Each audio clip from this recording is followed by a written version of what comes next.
souhaite prendre la parole? N'hésitez pas à me faire signe. Oui. Alors, on va vous apporter un micro tout de suite. Merci de vous présenter juste. Alors, est-ce que le micro fonctionne?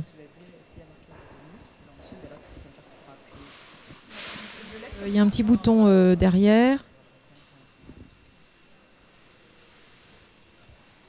Sinon, est-ce qu'on peut en apporter un autre?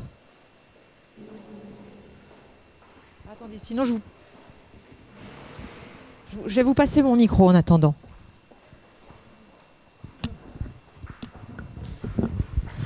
Bonjour, je suis Olivier Jacques, je ne suis plus un acteur du tout du domaine, mais enfin je me suis occupé de l'eau de l'assainissement de la ville de Paris pendant de nombreuses années.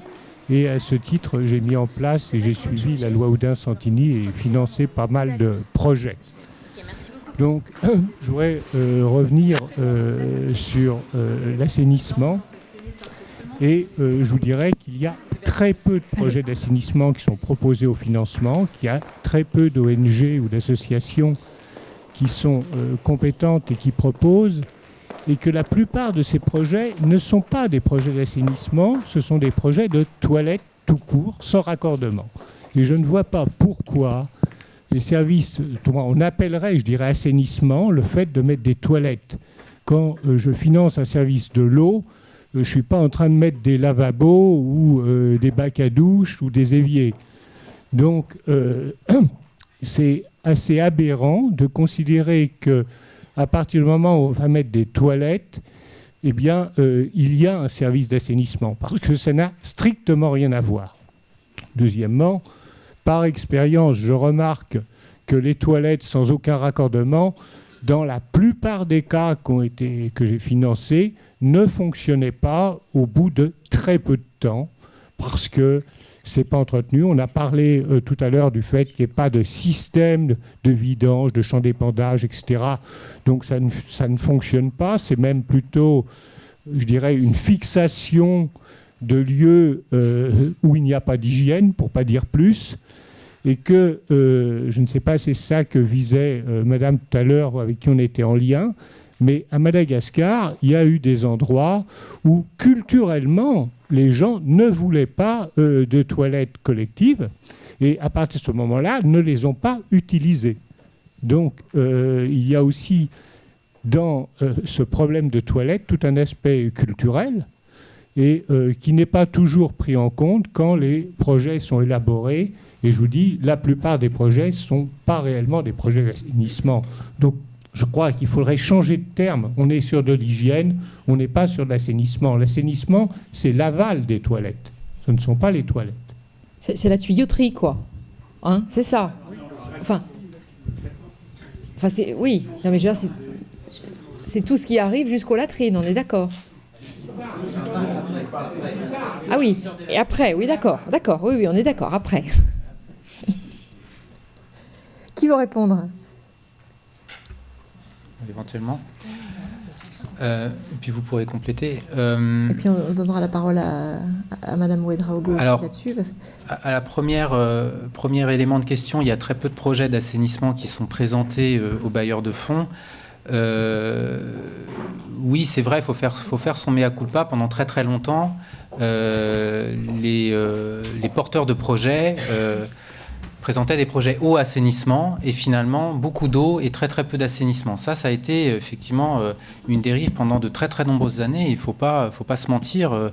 On est nombreux à avoir comme ça un petit peu grenouillé parce que sans doute on était un petit peu paralysé par la complexité du sujet assainissement. Mais je dois dire que ça a beaucoup évolué il suffit de voir à la ville de Paris les projets qu'ils reçoivent maintenant. Le dernier batch, là, l'appel à proposition s'est clos hier. Je peux vous dire que vos collègues, ça a quand même énormément évolué. Il y a de plus en plus d'offres de projets d'assainissement et des vrais projets d'assainissement. Après, l'assainissement, c'est quoi? Votre question, c'était, finalement, est-ce que l'assainissement, ça s'arrête aux latrines? Alors, je suis tout à fait d'accord avec vous. Je pense que mes collègues pourront compléter. L'assainissement, de plus en plus, et ça, je crois que c'est un progrès, on est mieux capable de le définir. Et une grosse innovation, c'est une innovation un petit peu conceptuelle ou stratégique, ça a été de le définir comme un service filière. C'est-à-dire que l'assainissement, ça comprend différents maillons. Il y a un maillon de confinement des excrétas, ce qu'on appelle les toilettes ou les latrines. Il y a un maillon d'évacuation de ces excrétas et il y a un maillon de traitement, voire même maintenant de réutilisation, qui peut prendre la forme collective qu'on connaît ici, avec des réseaux d'égouts, qui peut prendre la forme de l'assainissement non collectif, l'ANC, tel qu'on l'a maintenant bien théorisé et encadré d'un point de vue réglementaire en France. Donc je suis d'accord avec vous, quand on a encouragé les ménages à avoir des latrines chez eux, on n'a fait que le tiers du chemin. Et qu'il faut travailler aussi sur le chaînon, qu'est-ce qu'on fait des excrétas des fosses septiques. Il faut organiser la vidange. Donc, oui, toute la partie ingénierie. C'est pas que de l'ingénierie, attention. Cassil l'a rappelé qu'il existe des services de vidange des fosses dans beaucoup de pays. C'est un métier qui est très peu connu parce que c'est très mal reconnu. On appelle ça des bayakou en Haïti. Ils font ça la nuit parce que c'est vraiment la honte. C'est un marquage social très fort de pratiquer ce métier.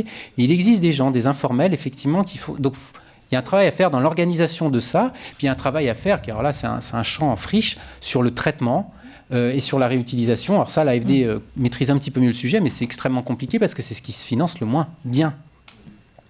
On va peut-être redonner la parole à la salle. Est-ce qu'il y a d'autres interventions qui vont dans le même sens, qui veulent... peut-être qu'on précise d'autres concepts. On va en prendre plusieurs. Oui, pardon. Alors, au fond et ensuite juste là. Et ensuite, on redonnera la parole. Oui, allez-y, madame. Je suis Blandine Thiamou, fondatrice d'une association qui s'appelle Mieux-être, qui a été créée en 2004 au Cameroun,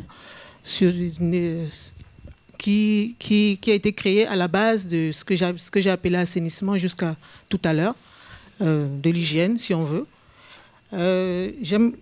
Je suis très contente que ce sujet ait lieu et que surtout qu'on se rende compte que l'assainissement était la base de beaucoup de choses, de plein de choses, de l'éducation, c'est la base de tout, de l'humanité même, du respect des droits de l'homme. Et le monsieur a tantôt dit qu'il n'y avait pas de financement pour l'assainissement. J'aimerais dire qu'il n'y a pas de financement pour l'hygiène. Ça fait honte. La dame a tantôt parlé de tabou. C'est vraiment un tabou, l'assainissement en Afrique. C'est-à-dire, vous prenez un docteur, il a été dans une maternelle où il a évité les toilettes. Il a été au primaire où on a évité les toilettes. Secondaire, vous prenez même des grands médecins, ils ont évité les toilettes. Même dans les lieux de travail, on évite les toilettes. Et je pense que c'est quelque chose de chronophage qui demande beaucoup de temps. Et ce temps, il n'y a que l'école qui puisse le donner. Mais malheureusement, à l'école, on évite les toilettes. Donc, parfois pour des raisons de sécurité. On évite les toilettes parce que c'est compliqué à gérer. On ne sait pas qui est passé avant. On veut pas faire face au problème, en fait. On ne veut pas faire face au problème. Et je pense que, comme a dit monsieur, il faut un marketing social. C'est-à-dire un peu comme on nous vend tout et n'importe quoi. On peut aussi nous vendre ce comportement-là. C'est-à-dire trouver le moyen de mettre une démarche, une véritable démarche de fond pour que la démarche assainissement dans sa globalité soit prise en compte et par-dessus on pourra tout mettre. Faire des populations en fait le véritable moteur. Ne pas les mettre de côté par la technicité. Parce que souvent c'est ce qui gêne. C'est-à-dire que s'il y a un projet, la partie technicité englobe tout. Le comportement est mis où ? À mon sens, le comportement c'est 70% des résolutions des problèmes et la technicité c'est 30%. Ce serait bien de remettre les choses à leur véritable valeur. Je vous remercie. Merci à vous. Donc le micro va arriver jusqu'au deuxième rang tout de suite.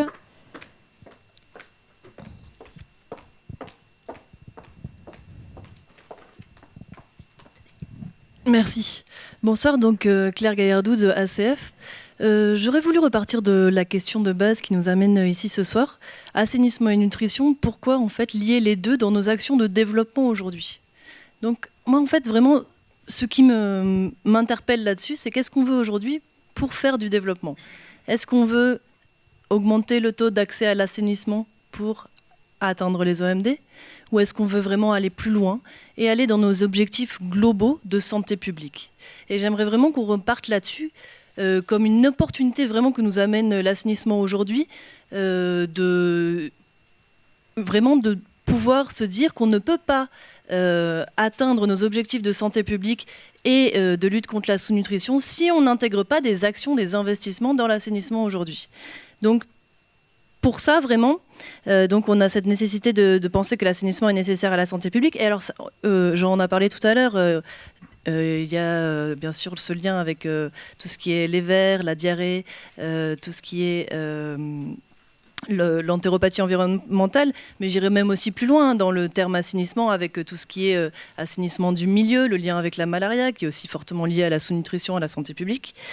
Et puis Joséphine Ouedraogo nous parlait de cette histoire de tabou. Augmenter le taux d'accès à l'assainissement aujourd'hui, ça se heurte souvent à un tabou, au fait que ce n'est pas une priorité et surtout ça demande une stratégie de changement de comportement très très importante et un investissement extrêmement important au niveau des populations. Pourquoi lier assainissement et nutrition ? Parce que s'il devient clair pour tout le monde que l'assainissement est une des clés pour combattre la sous-nutrition aujourd'hui, et ben du coup, ça va permettre vraiment d'avoir un investissement davantage sur cette thématique-là. Donc une clé de la santé. Une clé de la santé. Absolument. C'est ce que vous répondez à madame, au fond, qui dit on a toujours évité les toilettes, quoi. Si le message était clair, apparaissait clairement aux populations, on ne chercherait pas à ce point-là à éviter les toilettes, à ce que ça soit un tabou, et du coup, on pourrait mettre en place des politiques d'assainissement qui seraient liées. Tout à fait. Je pense qu'aujourd'hui, il faut vraiment viser la fin de la défécation à l'air libre. Il faut vraiment viser des problématiques d'assainissement du milieu, d'hygiène du milieu, de pratiques de soins. Il faut aussi aller voir, on l'a commencé à l'évoquer, mais aller voir tout ce qui est réponse en termes d'assainissement écologique, donc le lien aussi avec la sécurité alimentaire, la réutilisation des excréta hygiénisés pour l'agriculture, tout ce qui va permettre aujourd'hui de faire que la latrine n'est pas seulement une infrastructure à laquelle on veut accéder pour faire augmenter les taux d'accès d'un pays pour atteindre les OMD, mais c'est vraiment une réponse pour lutter contre des problèmes de santé publique dans un pays aujourd'hui. C'est crucial. Tout à l'heure, on parlait de pérennité au niveau du GRET, pérennité du service. Vous disiez, parfois, ça peut être un danger d'avoir des projets trop intégrés ou des projets qui ne prennent pas en compte en fait vraiment cette histoire de pérennité, surtout pérennité financière des services. Par exemple, vous disiez, les communes sont les partenaires souvent pour l'accès à l'eau, à l'assainissement et à l'hygiène, sont nos partenaires d'intervention sur le terrain aujourd'hui. Au niveau de la nutrition, on est plus au niveau des structures de santé. Bon, là-dessus, je ne suis pas forcément d'accord et je dirais que parfois ça peut justement être l'inverse. D'abord parce qu'il y a plusieurs pays aujourd'hui qui intègrent au niveau de la décentralisation, au niveau des communes, la gestion de la santé. C'est d'ailleurs le cas au Burkina Faso. Donc les communes peuvent être aussi l'intermédiaire pour l'eau, l'assainissement et pour la nutrition. Aussi parce que finalement, penser assainissement et nutrition de manière liée, ça peut permettre aussi, par exemple, de travailler dans des centres de santé et d'avoir des solutions pour le financement de l'assainissement qui seront liées par exemple au financement de la santé et de l'eau. Je donne l'exemple de centres de santé où le comité de gestion du centre de santé prend en charge une partie des financements des latrines, donc comme une opportunité vraiment de pouvoir aussi financer l'assainissement. Donc voilà, il faut penser aussi que ça peut être une opportunité dans ce sens-là. Est-ce qu'il y a d'autres interventions dans la salle ? Oui, beaucoup. Bon, désolé. On va d'abord prendre en priorité vos interventions de ce côté-là. Merci. Moi, je rebondis sur ce que vient de dire madame. Je suis tout à fait d'accord. Je pense qu'il y a des petites structures. Donc, nous sommes une ONG qui s'occupe d'enfants défavorisés au Cambodge. Et pour des toutes petites unités, je parle d'une vingtaine d'enfants, vous avez à vous soucier en premier lieu de la santé. Vous avez à vous soucier des problèmes de nutrition et le problème d'assainissement, il est en plein dedans. Et au niveau technique, on n'est pas sur des grands systèmes d'assainissement, on est sur des petits systèmes d'assainissement du style autonome et tout à fait d'accord pour essayer de valoriser les déchets, en particulier les engrais et les biogaz, Et ça vous fait marcher et ça vous diminue vos coûts de fonctionnement, si vous voulez. Donc c'est tout un ensemble, et je pense qu'au niveau de petites structures, ça a complètement son sens. Et dans un pays comme le Cambodge, c'est complètement approprié. En zone rurale. Absolument. Oui. Oui, Jean je voudrais Lapègue. juste rebondir là-dessus. C'est très vrai justement sur les zones rurales isolées, mais c'est aussi vrai sur toutes les zones de conflit et sur toutes les zones où il y a vraiment une approche très critique. Il est vrai que dans un monde idéal, un assainissement connecté avec une revalorisation, etc., c'est bien. Enfin, il y a quand même 310 millions de personnes qui sont aujourd'hui sur des situations critiques, par exemple en camp, ou par exemple dans des zones de conflit. Et dans ces cas-là, c'est en général des structures extrêmement simples qu'on apporte avec beaucoup d'humilité. C'est un secteur où il y a besoin de beaucoup d'humilité, l'assainissement. Et je pense que quand on regarde les financements au niveau global, et je voulais rebondir un petit peu sur la personne de Mieux-être Cameroun, si vous regardez l'ODA global aujourd'hui, c'est-à-dire en 2014, vous avez 75% de l'ODA qui est sur l'eau. Vous avez 24% de l'ODA qui est sur l'assainissement, donc ODA, donc l'aide au développement au niveau global, et vous avez 1% qui est sur l'hygiène. Si vous regardez le rapport entre les grosses infrastructures et les services de base, c'est moins de 20%. Et donc il y a besoin de garder ce financement des services de base, parce qu'aujourd'hui, malheureusement, dans énormément de contextes, on ne peut pas absorber des structures complexes. Tout à fait d'accord. Vous pouvez avoir pour quelques milliers d'euros, disons, vous pouvez avoir des choses qui marchent sur des petites unités, si vous voulez. Vous n'êtes pas obligé de faire des grands égouts et des choses comme il y a dans nos pays, si vous voulez. Non, mais là, est-ce qu'on compare des choses qui sont comparables pour des gens, par exemple, qui sont dans des camps de réfugiés? On ne va pas leur demander de toute façon de... Non. Ce que je dis, si vous voulez, c'est que ce système de santé, comme a dit M. Jean-Paul Lopeg, et ce problème d'assainissement, ils sont complètement liés. Et quand vous avez ces petites structures, ça marche très bien. Mais là, on est à 100% dans un domaine humanitaire où les gens sont non solvables. C'est-à-dire qu'ils ne peuvent pas participer aux frais d'infrastructures d'assainissement. Oui, tout à fait. Mais vous arrivez, si vous voulez, grâce à l'assainissement, vous arrivez à diminuer vos coûts de fonctionnement et assurer une pérennité, une durabilité de votre système, si vous voulez. Cacile de Brénière, vous souhaitez absolument prendre la parole et ensuite on va repartir dans la salle. Oui, moi je voulais effectivement dire qu'on parle de choses très différentes. Évidemment, de faire des projets intégrés dans des villages ou des petites structures, ça a tout son sens. Maintenant, quand on parle de passer à l'échelle pour un pays, pour une ville de 2 millions d'habitants, etc., moi, j'ai jamais dit qu'il fallait faire que du collectif. En revanche, je pense qu'il faut quand même des organisations et des financements. Et comme je suis... et si on veut que ce soit durable, et je veux dire, on a eu d'ailleurs récemment, je ne sais pas si tu étais là, je crois que oui, un atelier ici même sur le rapport à l'échec. Combien de photos de latrines en milieu rural qui servaient à entasser des bouteilles, des gens, des poules, enfin combien, mais il y en a, mais partout. Tout le monde en a financé par le passé. Il faut quand même qu'on tienne compte de ces enseignements. Et aujourd'hui, même si on est bien tous conscients qu'il faut lier les deux, il faut aussi faire des choses durables. Et si on veut passer à l'échelle sur l'assainissement et adresser les enjeux de 2,5 milliards de personnes qui n'ont pas accès, on ne pourra pas le faire juste à l'échelle de villages avec des petits projets intégrés et être derrière chaque latrine et chaque personne et de vitam aeternam. Donc les deux sont complémentaires. Je ne dis pas qu'il ne faut pas le faire. C'est très bien de faire des petits projets, c'est très bien de faire des choses intégrées. Il y a aussi besoin de faire des grands projets et il y a aussi besoin sur ces grands projets qui soient financés. Et l'aide publique au développement, elle n'est pas à l'échelle. J'arrête pas de le dire, mais c'est certain. Donc il ne faut pas s'imaginer que ça va être les bailleurs de fonds qui vont financer ad vitam aeternam pour toujours tout l'assainissement du monde. Donc, il va bien falloir à un moment mobiliser des financements locaux. Et ça, c'est la volonté des gouvernements, mais c'est aussi payer l'assainissement sur le tarif de l'eau. Et or, aujourd'hui, en gros, dans les pays en développement, le prix de l'assainissement, il n'y en a pas. Donc, et on est bien obligé, oui, de travailler sur une filière. Donc, ça ne suffit pas que les gens construisent des latrines. Il faut quelque part, après, que tout ça se soit traité. Et donc, voilà, c'est deux choses qui sont... Enfin, on n'est pas sur le même type de projet, quoi. Voilà. Qui veut prendre la parole, là, toujours dans cette partie-là, monsieur ? Oui, j'ai 7-8 ans d'expérience sur les latrines dans des grandes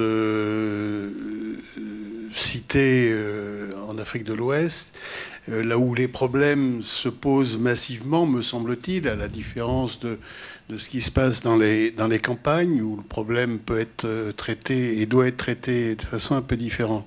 Et cette expérience, c'est une expérience du non collectif, mais du massif.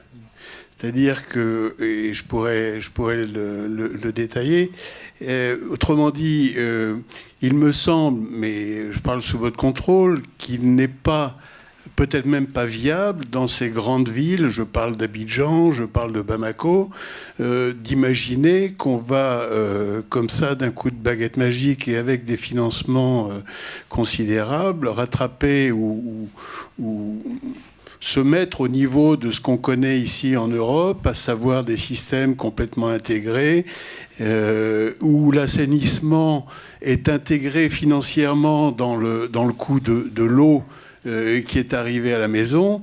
Et donc, voilà. Donc, ce que je veux dire, c'est que cette expérience que j'ai eue, c'est à partir de traitements des latrines dans chaque foyer au moyen de biotechnologie.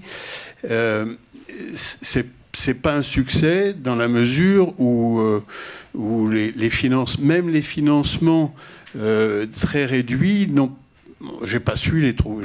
Et l'équipe qui était avec nous n'a pas su les trouver parce qu'à l'époque, que ce soit l'AFD, Proparco ou les autres, ne croyaient pas et n'étaient pas partant pour financer des projets tant qu'on ne parlait pas de 10 millions de dollars ou de 20 millions de dollars. Bon. Ça a sans doute changé, mais ce que je me dis, c'est que on doit pouvoir, et l'expérience le prouve, les familles sont désireuses. D'abord, elles dépensent déjà beaucoup d'argent, les familles, des produits chimiques, du Grésil, de la Javel, etc. Parce que les femmes, elles sont en charge au sein de la famille quand il y a une latrine dans la cour, etc. Elles sont en charge de la propreté.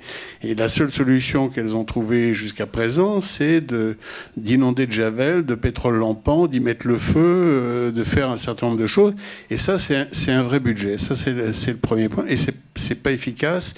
Et ça détruit la vie biologique, bactériologique de la latrine, qui, rappelons-le, est un équipement qui doit normalement épurer, le niveau doit diminuer, il ne doit pas y avoir ou le minimum d'émissions de gaz. Et dans la mesure où tous ces effets, où cette vie bactérienne se produit, il n'y a plus d'insectes et donc un des vecteurs du choléra, etc., commence à diminuer.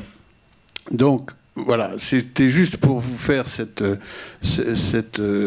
relation. Et alors, sur le point que vous avez évoqué, à savoir comment on traite la sortie de la latrine, parce qu'à un moment donné, il y a quand même des bouts résiduels. Vous connaissez tous les spiros. Enfin, vous avez parlé de ces informels qui travaillent. J'ai des photos, effectivement, ils sont à mi-corps au milieu de la latrine, en train de sortir à la pelle des contenus qui sont figés, qui sont durcis et qui véritablement empêchent tout le fonctionnement. Et alors, pour revenir sur les spiros, c'est une économie parallèle, c'est peut-être un frein à un progrès dans la mesure où cette économie, qui est souvent mal contrôlée, la lagune d'Abidjan a été en partie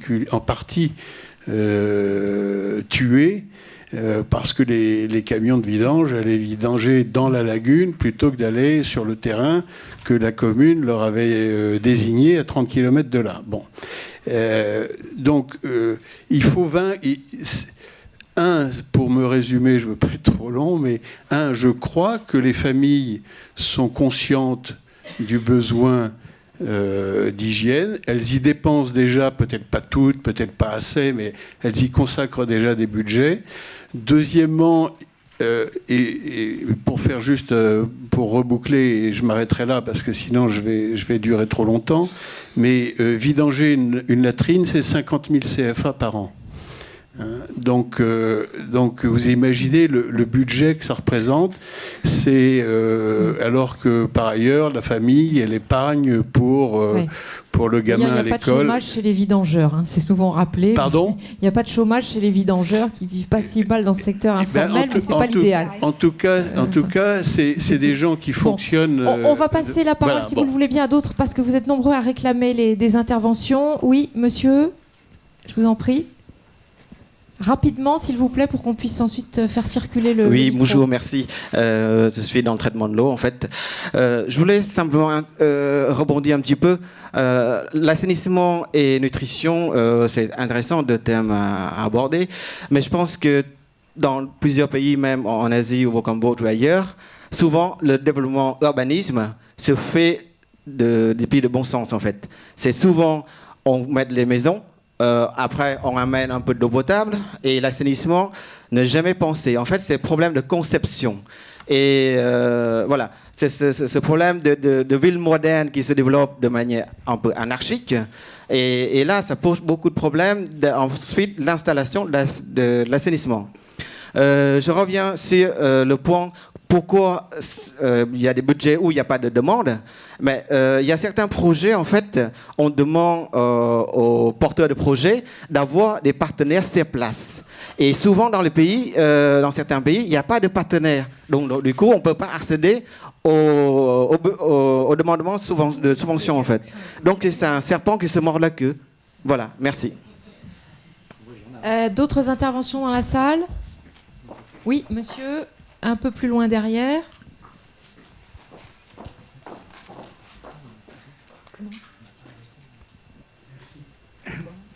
Oui, Loïc, bonjour, de l'association IST. Voilà, je suis un peu d'accord avec madame quand elle dit que les latrines publiques rurales ne sont pas utilisées, qu'elles servent surtout de dépotoir pour mettre des bouteilles ou des vieux paniers. C'est sûr, et si vous n'encerclez pas une école, les élèves en général vont faire de la défécation à l'air libre et n'utilisent pas les latrines. Voilà, je suis d'accord avec ça, mais ce que je voulais dire surtout, moi je considère ce thème de projet assainissement et nutrition comme un problème de santé publique, mais je dirais même de prévention sanitaire. Et donc je considère qu'en fait l'eau potable, l'hygiène, l'assainissement, c'est la prévention sanitaire. Et malheureusement, dans les pays tropicaux, en général, on pense surtout à la médecine de soins et non pas à la prévention. Mais je voulais aussi dire que tout ce que je peux entendre là, je l'ai entendu déjà depuis plusieurs années, depuis le 19e siècle, hein, dans les écoles de santé publique. Dans les écoles de santé publique, on vous dit toujours, sans assainissement, on ne peut obtenir de l'eau potable, hein, mais à condition de développer de vastes campagnes d'éducation sanitaire. Et voilà tout le cercle, en réalité, de cette affaire. Alors, pour parler un petit peu rapidement, de la contamination de l'eau, en effet, c'est évident qu'aucune personne en monde rural d'un pays tropical ne boit de l'eau potable. Hein. Il n'y a pas une personne qui boit de l'eau potable parce que l'eau potable, l'eau, en fait, est contaminée au cours du transport, au cours du stockage. Elle contient 100, 200, des milliers de bactéries fécales, des coliformes fécaux. Et ceci entraîne donc, en effet, des diarrhées et qui entraînent ensuite la défécation à l'air libre. Et donc, vous avez tout un magma de bactéries infectieuses qui reviennent dans l'eau, etc. C'est un cercle continu comme ça. Alors, qu'est-ce qui va se passer au point de vue diarrhée ? C'est intéressant parce que jamais personne ne cite ça. Il faut savoir que dans le contenu de nos matières fécales, vous avez 50% de bactéries. Hein ? Ça, c'est super important parce qu'elles sont bénéfiques pour notre nutrition et pour notre digestion. Et quand vous êtes contaminé par de l'eau souillée, les bactéries bénéfiques sont remplacées par des bactéries pathogènes. Et donc, ça donne en effet des diarrhées abondantes. Et je vais en terminer parce que je crois que je prendrai aussi beaucoup de temps. Je disais parler d'une notion du 19e siècle, mais Je peux parler aussi des 50 dernières années où il y a eu énormément d'études nutritionnelles qui ont été en rapport avec l'assainissement. Et une chercheuse britannique avait dit il y a à peu près 25 ans que les diarrhées infectieuses étaient les avenues du kwashiorkor. Ceci, elle avait bien compris le système, c'est-à-dire que quand vous êtes infecté, en effet, surtout les enfants en bas âge, progressivement, vous voyez apparaître des cas de sous-nutrition et de malnutrition. Voilà, alors, qui veut... monsieur veut prendre la parole. Alors, on va vous donner la parole juste devant. Vous pouvez peut-être... Voilà, mais très rapidement, pour qu'on puisse redonner la parole dans le public. Juste pour vous rassurer, il y a quand même en Afrique des endroits où il y a de l'eau potable, et en particulier là où il y a des grandes sociétés comme l'ONEA au Burkina Faso ou la SDE au Sénégal, dans les grandes capitales, il y a quand même un certain nombre d'endroits où il y a de l'eau potable, et je pense que c'est assez rassurant justement, et que ça donne des enseignements. Vous faites des branchements à domicile, mais en revanche, si vous transportez l'eau, vous les mettez dans les réserves. Oui, bien sûr, d'accord. Alors, monsieur, oui. Christian Lespinage, je suis d'une association qui s'appelle Au Service Développement. Et je trouve qu'on n'a pas assez parlé du lavage des mains. Moi, quand je vais à Ouagadougou, une ville que j'aime beaucoup, et je vais manger au restaurant, on m'amène systématiquement un petit système pour que je puisse me laver les mains. Ça marche très bien, il y en a partout. Par contre, quand je vais au village, il n'y a rien. Et il y a des systèmes de lavage de mains dans les écoles qui sont la plupart du temps non utilisés parce que pour se laver les mains, il faut mettre de l'eau dedans et c'est fatigant de mettre de l'eau. Et donc personne ne met de l'eau, les enfants ne mettent pas d'eau, les instituteurs se désintéressent de la chose. Et ce système de lavage des mains qui est très efficace pour la santé, ça coûte beaucoup moins cher et c'est beaucoup que les toilettes. Et ça permettrait de changer la mentalité et de faire rentrer les notions d'hygiène dans les populations. Voilà ce que je voulais dire. Et puis ensuite, on va passer la parole à Joséphine Ouédraogo qui a peut-être envie d'intervenir. Pour rebondir sur cette remarque qui est très juste, il y a eu un gros travail de fait en 2005 par Lorna Feutrel, qui est une chercheuse anglaise qui fait des méta-analyses. Les méta-analyses, c'est prendre plus de 100 projets eau, assainissement, hygiène et voir quel est l'impact sur la morbidité et la mortalité, et en particulier la morbidité diarrhéique. Et elle a prouvé effectivement que si on avait à prioriser 3 actions pour prévenir la diarrhée, la première action en termes d'impact, c'est le lavage des mains au savon. On a un impact de 44%. La deuxième action, c'est le traitement de l'eau à domicile. Et là, on revient peut-être sur le point qui était précédent, pas le traitement de l'eau au niveau du point d'eau, mais le traitement de l'eau au niveau de l'utilisation. Et le troisième point, c'est l'assainissement. Donc déjà, si on a besoin de prioriser des pratiques au assainissement hygiène pour contrôler la diarrhée, donc quelque part pour prévenir la sous-nutrition, surtout dans sa forme aiguë, il faut vraiment aller vers ces 3 éléments-là. Et comme vous le soulignez très justement, c'est pas seulement une question d'efficacité, d'impact, mais c'est aussi une question de coût. On est extrêmement contraint dans le secteur de l'eau et de l'assainissement parce qu'il y a peu d'argent. L'ensemble de l'ODE au assainissement, c'est 6,5% de l'ensemble des budgets de développement. Donc il faut vraiment prioriser des actions qui non seulement sont efficaces, mais en plus qui sont peu chères. Et effectivement, le lavage des mains est un excellent exemple. Joséphine Ouédraogo, vous nous écoutez très patiemment depuis un bon moment à Ouagadougou. Est-ce que vous souhaitez intervenir ? Oui, je souhaite très bien intervenir pour dire que c'est vrai, beaucoup de choses ont été dites, surtout dans le domaine de l'assainissement. Moi, je pense que l'assainissement n'est pas seulement ne se résume pas à la réalisation des ouvrages. Il y a tout le côté changement de comportement sur lequel il faut agir. Si on pense qu'il n'y a pas assez de financement au niveau de l'assainissement, c'est surtout ce volet. Chacun veut des ouvrages et veut les présenter. On a réalisé tant de latrines, on a réalisé tant de réseaux, on a réalisé telle chose. Mais il faut que, au-delà de ça, il faut que la population puisse utiliser ces ouvrages puissent changer de comportement. Et généralement, là où c'est compliqué en assainissement, c'est ce côté plaidoyer, changement de comportement. Communication pour le changement de comportement. Généralement, on n'a pas assez de budget pour ce volet, alors que ce volet prend beaucoup plus de temps. Parce que des comportements qu'on a acquis durant des années, si on veut le changer, je pense que c'est par rapport à un certain nombre d'activités de plaidoyer, de sensibilisation qu'il faut mener. Et même pour la réalisation des ouvrages, il faut qu'on discute aussi avec la population, parce que l'emplacement d'un ouvrage d'assainissement peut amener la population à l'utiliser ou à ne pas l'utiliser. Et comment on s'accroupit et vers quelle direction on regarde. Je sais que dans une région au Burkina, dans le sud-ouest, une latrine publique au niveau d'un marché a été abandonnée parce que quand on s'accroupit, on regarde vers l'est, alors qu'on se tourne vers l'est pour prier. Donc ça fait que, bon, les gens ont dit, bon, on ne peut pas se tourner aussi vers l'est pour regarder, pour faire des choses qui ne sont pas, pour eux, c'est sale. Donc vous voyez, il y a personne n'y avait pensé. Dans la conception, personne n'y avait pensé en amont.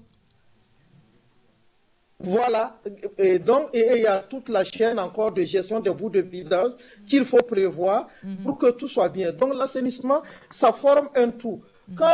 Pour celui qui est intervenu par rapport au réseau, pour élaborer un véritable réseau d'égouts, il faut quand même une certaine quantité de consommation d'eau au niveau des populations. Il faut un certain niveau de consommation d'eau. Alors que quand on part au niveau des pays africains, à part les grandes villes, en milieu rural, la consommation d'eau est telle qu'on ne peut pas penser à ça. On est obligé de penser à des réseaux, à des systèmes autonomes, où on peut quand même arriver à sensibiliser la population, les amener à changer de comportement. Moi, je m'amusais toujours avec les maires au Burkina Faso. J'ai toujours vu des maires inaugurer des forages, inaugurer des postes d'eau potable, inaugurer des AFPS, mais je n'ai jamais vu des maires inaugurer des latrines.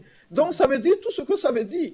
C'est tout ce côté tabou qui est encore resté et maintenant, nous devons beaucoup parler, beaucoup sensibiliser, beaucoup discuter avec la population pour leur montrer que, bon, aller dans les toilettes, c'est un besoin nécessaire et ça y va pour la santé de l'homme et on doit bien le faire, bien conserver ça et de manière hygiénique et que ça soit très bien traité. Et tant qu'on ne discutera pas avec les populations pour qu'ils arrivent à bien comprendre, je pense que c'est toute une difficulté. Je prenais de cette étude qui avait eu lieu au niveau du Burkina Faso où on va te décrire 9 types de diarrhées. Malheureusement, au niveau traditionnel, ils ont de ces produits, de ces plantes qu'on fait bouillir et qui font arrêter ce type de diarrhée. Il n'y a qu'une diarrhée qu'on va appeler la diarrhée des Blancs. Là, il faut partir à l'hôpital.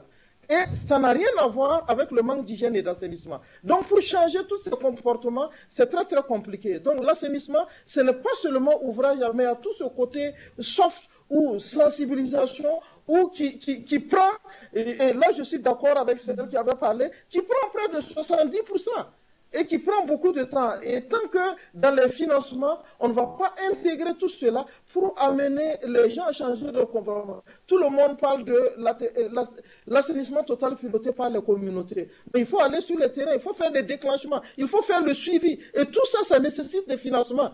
Ça nécessite des financements. Et si par là, on n'a pas des gens pour financer les acteurs qui vont aller sur le terrain, sensibiliser la population, les amener à mieux comprendre, et à changer de comportement, ça va être très très difficile au niveau de l'assainissement. Et je dirais c'est vrai, dans les années 73 où il y avait les sécheresses, la majorité des programmes étaient tournés vers l'eau potable. Donc l'assainissement, mais maintenant, il est très nécessaire puisqu'on arrive à montrer que l'assainissement, ça se retrouve dans tout, c'est assez transversal. Pour bien conserver l'eau, l'hygiène, l'assainissement intervient. Au niveau de l'hygiène alimentaire, tout cela intervient.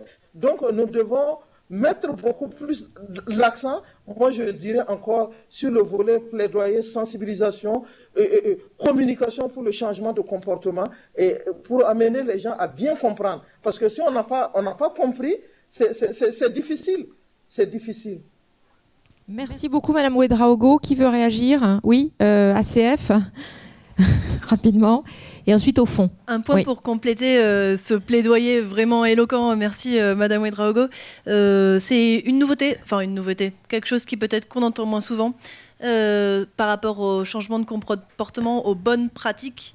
On parlait tout à l'heure rapidement de l'entéropathie environnementale, dont on voit de plus en plus qu'elle a un effet très fort sur la sous-nutrition.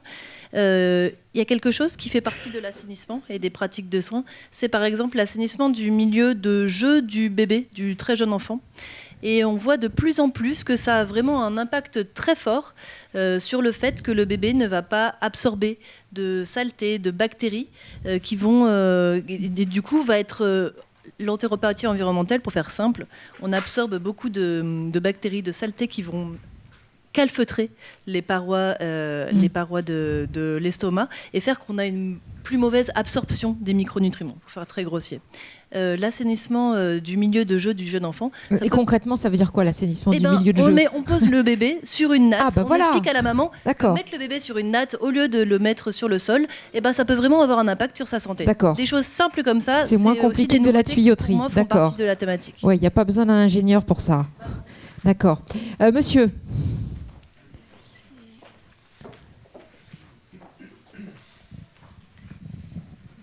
Je voudrais revenir un peu sur l'assainissement vraiment et dire que la problématique qui se pose aujourd'hui, c'est quand même le fait qu'on est dans un milieu de plus en plus urbain en Afrique et que les villes grossissent. Et il ne faut pas croire qu'on pourra résoudre l'assainissement des villes avec un assainissement autonome. Autant c'est vrai en milieu rural où c'est possible, autant c'est pas vrai en milieu urbain. Il faudra des réseaux et en plus... Dans les régions où il y a du pluvial, il faudra également des réseaux pour éliminer le pluvial, parce qu'il ne faut pas se faire d'illusions. Le pluvial est aussi un problème majeur dans les pays où il pleut beaucoup, où il y a des saisons des pluies. Il faut bien penser qu'on a quand même l'expérience de l'Europe, c'est l'arrivée des villes où la concentration urbaine et l'absence d'assainissement.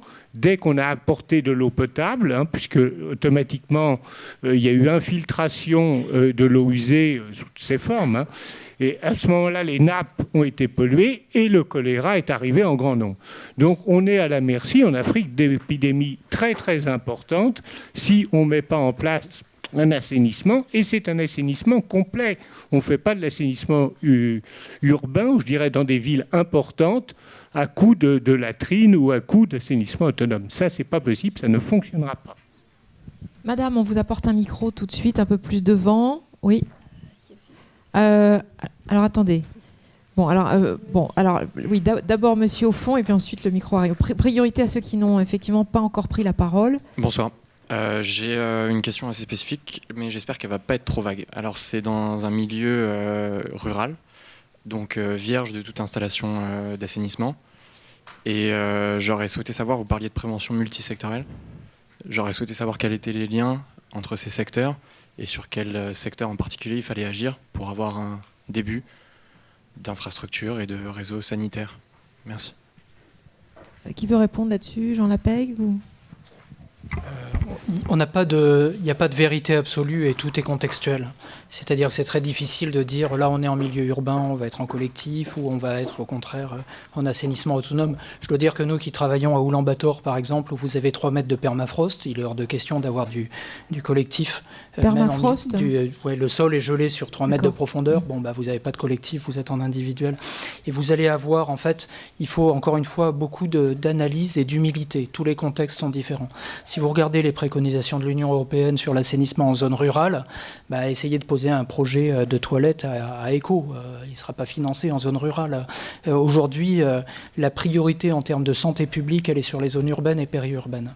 Et effectivement, si on a des sous à mettre quelque part, alors c'est une sorte de paradigme quelque part, de paradoxe, pardon, parce que quand vous regardez les taux de couverture en assainissement, il est vrai que les zones rurales sont aujourd'hui défavorisées. par rapport aux zones urbaines, mais à 2 exceptions près. Premièrement, les taux de couverture en zone rurale progressent alors qu'ils stagnent en zone urbaine. Et deuxièmement, les problèmes de santé publique aujourd'hui sont essentiellement concentrés sur les zones urbaines. Donc moi, si j'avais à travailler en zone rurale isolée, je ne me précipiterais pas forcément sur de l'assainissement. Ce ne serait peut-être pas ma priorité numéro 1. Peut-être que je serais plus sur des stratégies d'hygiène ou d'accès à l'eau. Donc, encore une fois, je pense qu'il faut être pragmatique. On a développé un outil qui s'appelle Nutrition Causal Analysis à ACF. En gros, on n'apporte pas une réponse toute faite à une prévention nutritionnelle. On commence par se poser la question, quel est le pilier sur lequel il va falloir avoir du poids ? Est-ce que c'est le pilier sanitaire ? Est-ce que c'est le pilier éducatif ? Est-ce que c'est le pilier pratique de soins ? Est-ce que c'est le pilier alimentation ? On n'en sait rien. Donc en fait, on réunit les acteurs, on fait des enquêtes qui sont robustes, qui sont statistiquement solides, et puis surtout, on essaye d'avoir un buying de la part des acteurs, c'est-à-dire que ça ne sert à rien de démontrer qu'il faut travailler sur l'assainissement si personne ne veut d'assainissement. Je pense que ce qui est compliqué dans cette approche, c'est qu'il faut à la fois avoir des évidences rationnelles, techniques pour prévenir la sous-nutrition, mais il faut qu'il y ait également une volonté des acteurs de la mettre en œuvre. Si vous n'avez pas les deux, vous n'aurez pas de prévention efficace. Alors, madame, oui. Bonjour, Lucie Klersfeld du cabinet de conseil ISTRA. On travaille sur tout ce qui est approche secteur privé, entrepreneuriat social pour le développement. J'avais 2 questions justement par rapport à l'absence ou disons le très peu de mentions du secteur privé qui ont été faites au cours de toutes ces discussions. La première, c'est donc on a parlé entre autres de l'assainissement total piloté par les communautés. Un des exemples qui a le mieux marché de ça, c'est l'ONG BRAC au Bangladesh qui a réussi à équiper des milliers de villages et des millions de personnes de toilettes et ils ont réussi à faire ça parce que ils avaient une approche où il y avait différents niveaux de prix, les toilettes étant gratuites et payées entièrement par l'ONG pour les plus pauvres et étant financées par du microcrédit pour les moyennement pauvres et payées entièrement par les gens locaux pour les personnes moins pauvres. Donc il y avait un modèle économique. Donc il y avait un modèle économique, même s'il y avait quand même évidemment une partie de subvention et puis d'éducation. L'éducation était payée par les donneurs également. De la même manière, après, là c'est plutôt par rapport au lien assainissement et nutrition qui est notre sujet. Vous avez évoqué le fait que donc, au GRED, vous travaillez déjà pas mal avec donc, des entreprises sociales dans tout ce qui est la nutrition. Et effectivement, il y a beaucoup d'innovations qui ont été faites dans le domaine de la nutrition par des entrepreneurs sociaux. C'est aussi le cas dans l'assainissement, notamment pour des solutions qui peuvent être vendues, donc sans doute pas aux personnes les plus pauvres qui auront toujours besoin de nouveaux de subventions, etc. Mais en tout cas pour toute une partie de la population qui est capable de se les acheter avec des prêts et autres. Donc c'est sans doute effectivement peut-être un lien qui peut être fait entre les deux sujets, d'essayer de transposer les niveaux d'innovation entre guillemets marketing et business model qui existent déjà dans la nutrition pour les appliquer un peu plus souvent à l'assainissement. Bref, en résumé, mes 2 questions, c'est quel est votre point de vue sur l'engagement du secteur privé et des entrepreneurs sociaux dans ce domaine ? Est-ce que vous travaillez avec voilà. Et comment est-ce que vous verriez potentiellement une plus grande implication si ce n'est pas encore le cas ? Voilà, merci. Oui, cette question s'adresse à moi, je sais pas. Et Cassilde aussi, Brénière, peut-être sur l'AFD, sur les entrepreneurs sociaux, etc. Non ? Oui, vous avez raison d'évoquer cette expérience au Bangladesh qui est assez intéressante parce qu'elle a atteint des impacts assez massifs. Alors, petite correction, c'est pas de la TPC à proprement parler. C'est ce qu'on appelle de la TPC qui couple une logique de Sani Marketing, de Sani Marché. Autrement dit, c'est un peu technique, mais la TPC dont on a parlé, c'est quelque chose qui vise, j'ai schématisé, qui vise à susciter une demande. Tandis que le Sani Marketing, ça vise justement à apporter une réponse en termes d'offres. Vous avez une demande que vous avez fait émerger pour de l'assainissement et vous travaillez avec des opérateurs de l'offre, ces fameux entrepreneurs sociaux, pour qu'ils développent une gamme de produits d'assainissement adaptés à un public qui est segmenté, donc avec une gamme de produits et de prix qui va être variable. Donc ça, effectivement, c'est une approche qu'on a introduite, comme je l'ai évoqué pendant mon exposé introductif, on a introduite à Madagascar, qu'on est en train d'essayer de reproduire avec l'AFD en masse en Mauritanie, et donc qui s'appuie sur des opérateurs privés locaux qui sont dans une mission d'une certaine manière sociale, et donc on peut qualifier d'entrepreneur social. Alors, Attention, parce que c'est le Bangladesh, enfin l'Asie du Sud-Est, c'est pas la panacée, c'est pas l'Afrique de l'Ouest. Et il faut bien comprendre que si ça a fonctionné dans ces pays-là, c'est que vous avez un tissu de petites et très petites entreprises qui est particulier, qui résulte de l'histoire de ce pays. On a parlé du Cambodge, c'est pareil, c'est des pays où il y a vraiment un tissu d'entrepreneurs qui est très très dense. Et sur lequel effectivement on peut s'appuyer et on peut inventer des modèles, des business models, des modèles économiques assez novateurs, notamment pour répondre à ce problème de l'évacuation des bouts de vidange ou alors de l'acquisition de latrines à des coûts abordables. Pour les aider dans leur démarche, effectivement, on est tous en train de chercher à rallier à notre cause. Quand je dis tous, la communauté de l'assainissement, on est tous en train de rallier à notre cause les acteurs de la finance. Les acteurs de la microfinance en particulier, il y a des exemples très très aboutis de nouveau en Inde, au Bangladesh, en Asie, où il y a quand même une économie assez florissante et où le secteur de la microfinance a fleuri et où des banques sont prêtes à prendre un risque pour aider des gens à acquérir, moyennant un prêt, une latrine, ou aider des entrepreneurs sociaux à investir dans de l'équipement pour pouvoir se professionnaliser dans ces métiers de l'assainissement. Donc c'est vrai que ça existe, c'est des trucs qu'on est en train de documenter. Ce qu'on voit, c'est que c'est souvent contexte spécifique et dans certains pays, on essaye de reproduire ça, on n'y arrive pas parce que les banques sont beaucoup plus timorées, le secteur de la microfinance est moins développé, les petites et moyennes entreprises n'existent pas ou sont pas prêtes à prendre autant de risques, que le sujet est plus tabou, etc. Donc il y a plein de facteurs qui expliquent que c'est des choses qui sont très intéressantes, très puissantes, mais qui en même temps ne peuvent pas se reproduire comme ça en claquant des doigts ou en faisant un vulgaire copier-coller. Oui, Cacile pour compléter et éclairer ça, effectivement, moi, à titre personnel, je crois beaucoup à ces approches. Et je pense que, on essaye de les favoriser. Et je pense que, par exemple, au Burkina, les projets qu'on a avec l'ONEA à Nkoudougou, à Aiguilla, Fadane, Gourma, etc., c'est des projets où on va appuyer et structurer la filière des maçons, la filière des vidangeurs, etc., et où, en fait, c'est la collectivité qui va prendre en charge uniquement le traitement, enfin, l'ONEA en l'occurrence, et donc le traitement des bouts de vidange, et puis où on va essayer de favoriser ensuite, donc ça, c'est pas le cas au Burkina, mais c'est quelque chose qui me semble important et qu'on essaye de faire ailleurs. On va essayer de favoriser justement la mise en place de lignes de crédit et d'avoir un peu une structure comme ça complète autour. Je crois aussi beaucoup, et ça va avec, et je me pose beaucoup de questions. On a beaucoup parlé de sensibilisation à l'hygiène, de lavage des mains, d'APTPC, ce qui est un peu de la technique, un peu techno, pour dire comment on sensibilise, en disant c'est des méthodes, il faut le savoir, qui sont basées sur la honte. Donc on va dans les villages et puis on fait le tour des endroits où il y a de la défécation en plein air et on dit voilà, là il ne faut pas recommencer, etc. Et moi je crois beaucoup... Ça marche ou pas ? Eh bien justement, ça marche, hein. Oui, il y a des endroits où ça marche, ça dépend. Enfin, ça se discute, quoi. Il y a débat. Mais en tout cas, moi, il me semble qu'il y a d'autres approches qui sont beaucoup plus aspirationnelles d'un point de vue social, de dire, voilà, pour avoir de l'assainissement, c'est une question de dignité, c'est avoir une salle de bain, et c'est aller finalement beaucoup plus loin, c'est pas juste une latrine, un trou, etc.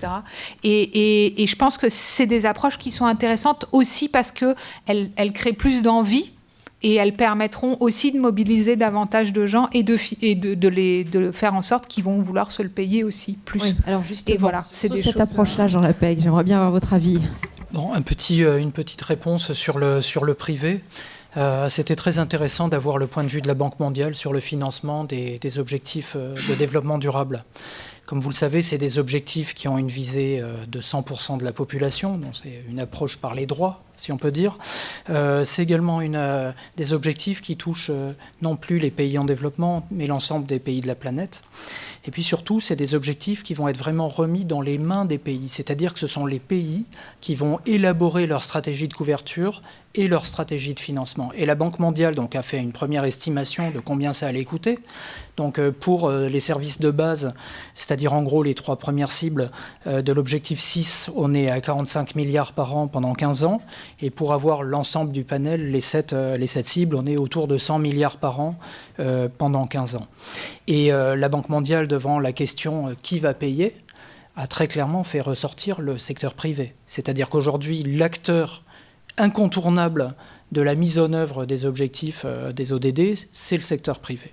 Donc je pense que le monde de l'eau et de l'assainissement a commencé à emboîter le pas sur le secteur privé. C'est plus délicat peut-être sur le volet nutritionnel, mais globalement, oui, aujourd'hui, les partenariats publics-privés sont quelque chose d'incontournable, on travaille dessus et ça va être normalement une planche de salut. Il n'y a plus d'autres interventions. Alors, une dernière intervention, monsieur, parce que je ne voudrais pas quand même que certains quittent la salle en se disant, en ayant ces regrets-là. Et ensuite, nous vous donnerons la parole pour un mot de conclusion, et notamment par rapport aux ODD peut-être.